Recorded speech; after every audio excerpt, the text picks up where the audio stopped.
To perfectly encapsulate the 2022 Batman movie that just came out, I'm going to read you something that I texted my friend a few moments after watching the movie. I said that this movie is basically what would happen if Batman the Animated Series and the Joker movie had a baby, and that baby only listened to Nirvana. So yeah, I think the movie was pretty fucking cool.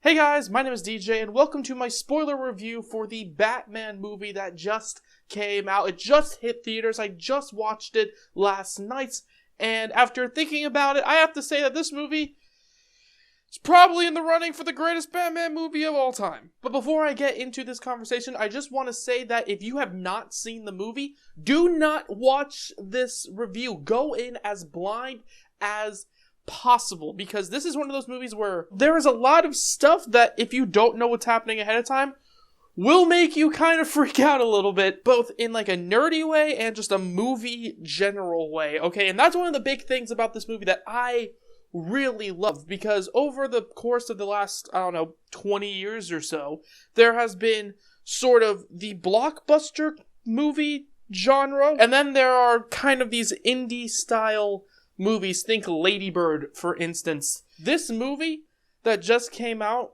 is kind of the perfect encapsulation of all of these three genres put together. Okay, you have the superhero blockbuster of the Batman. You have the heartstrings that are being plucked away at you like in an indie film. And then there's the cinematic shots and music. It's a great movie. It's not just a great superhero movie. This is a great film. Just watching this movie, you can tell that there has been a lot of thought and placement in trying to make some cool and epic shots while simultaneously trying to make everything feel gritty and ominous. And this movie, cinematography wise, is, like I said, beautiful. Sure, a lot of superhero movies don't really have that cinematic feel. Some of them kind of just feel like they're more focused on the special effects and the storytelling perspective, which is totally fine, but it's hard to watch any kind of MCU movie and think, wow, that is shot really, really well.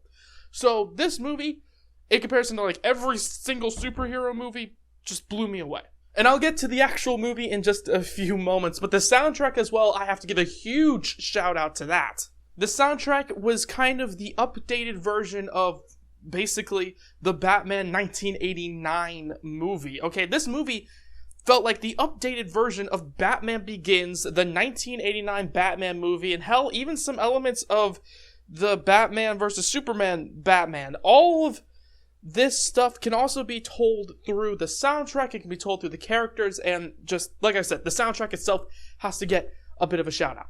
But now we get to the actors, which, God, there's just not a bad performance in this movie. There's not one performance where I was just like, that doesn't feel right.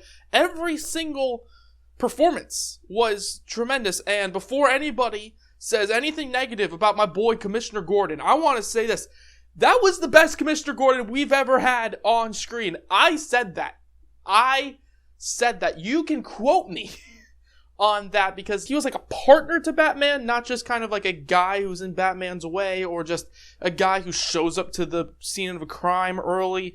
No, this guy was like a partner to Bruce Wayne, and it was so fun to watch. And the chemistry between Jeffrey Wright and Robert Pattinson was just absolutely amazing. And speaking of Robert Pattinson, he has amazing chemistry with everybody in this movie, and he portrays this Batman amazingly. You don't really notice it, but Robert Pattinson, if he just like does his hair differently, he looks like the most disheveled, exhausted man ever. It's amazing. And he plays this rugged and just tired and exhausted and disheveled Batman perfectly. And of course, all the other side characters are amazing, and I could talk about them this entire time. Okay, Zoe Kravitz was a perfect Catwoman. Colin Farrell, John Turturro, and Paul Dano especially were just all amazing villains and really fun to watch. And overall, just the entire cast was pretty great. But now we get to the actual story, okay? I'm done talking about the cinematography and the soundtrack and the actors. Let's just talk about what the actual movie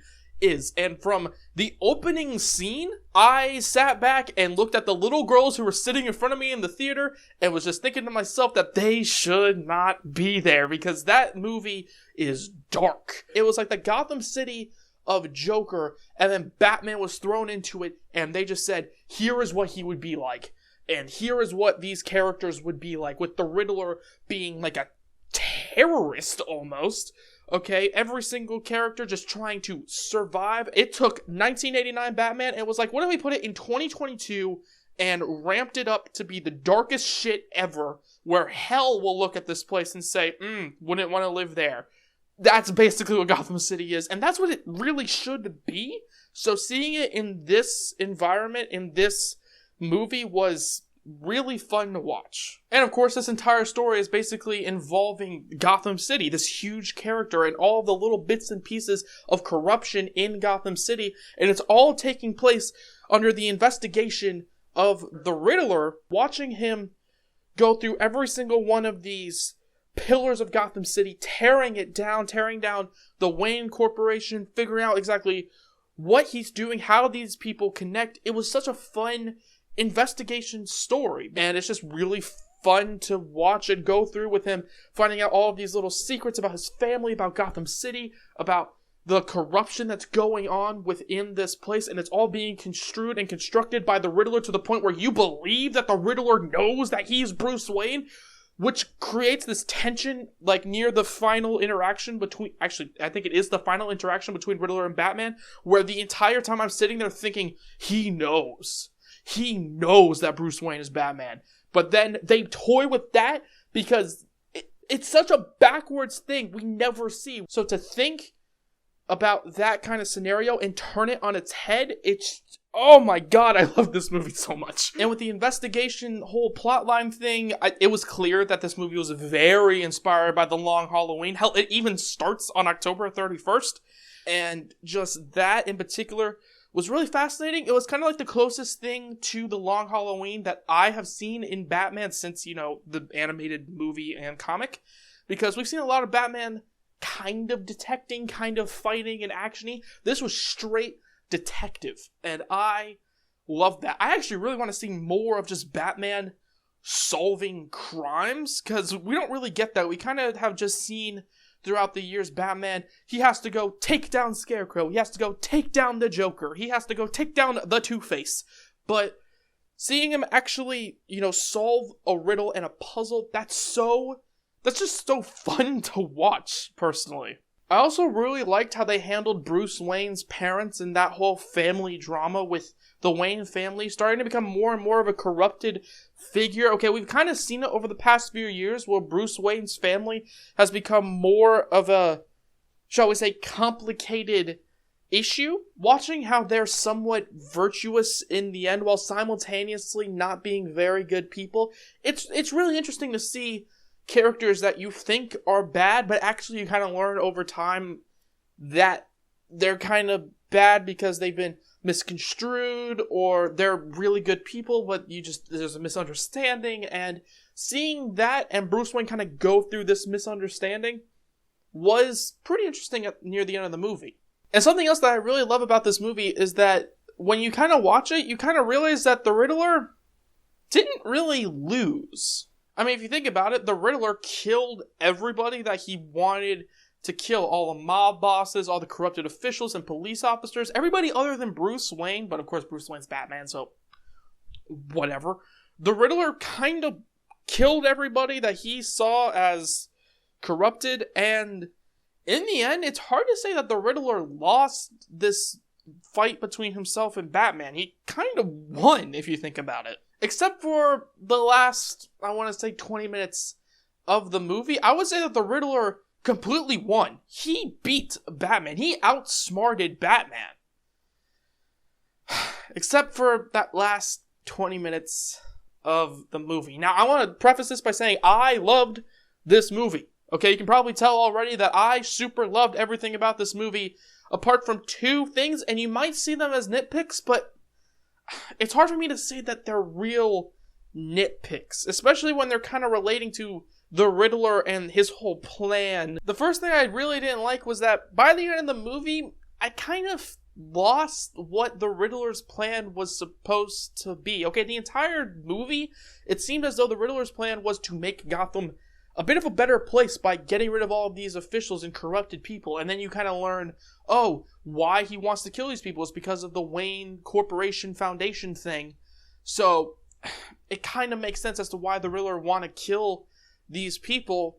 But then, near the end, we get to that flooding scene. Now, I don't necessarily have a problem with it at face value, but I'm not sure what the point of it was. If the whole idea of Riddler's plan was to get revenge on the Wayne Foundation, and hell, maybe there's a part of him in the back of his mind that wants to make Gotham a better place, then why exactly is he drowning everybody? I'm not entirely sure what the point of that particular scene was. And honestly, if you guys have an answer, and maybe I just missed something, but if you guys have an answer, let me know why he wanted to drown the city down below. I really am curious as to what your thoughts are as to why he wanted to drown the city, because in my head, it just didn't really work or gel with his plan. And secondly, my last of 2 negative points, really, was the Arkham Asylum scene. Now, I thought that Riddler being in Arkham Asylum, I had no problem with just watching him kind of, break down a little bit, seeing that his plan failed. I had no problem with that.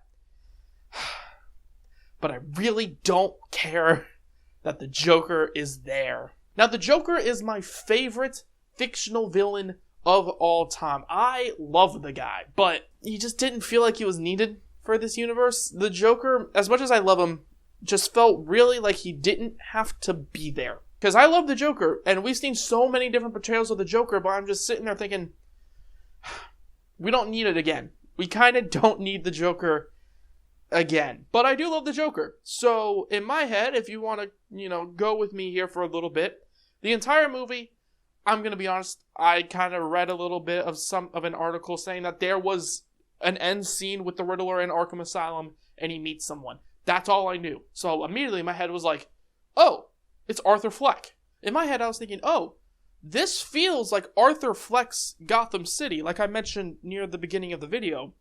So I thought that, if we saw the Riddler interacting with Arthur Fleck's Joker, not only would it make a lot of sense, but that would be really cool. But to see another portrayal of the Joker, it doesn't excite me as much as perhaps seeing this Batman go up against Harvey Dent.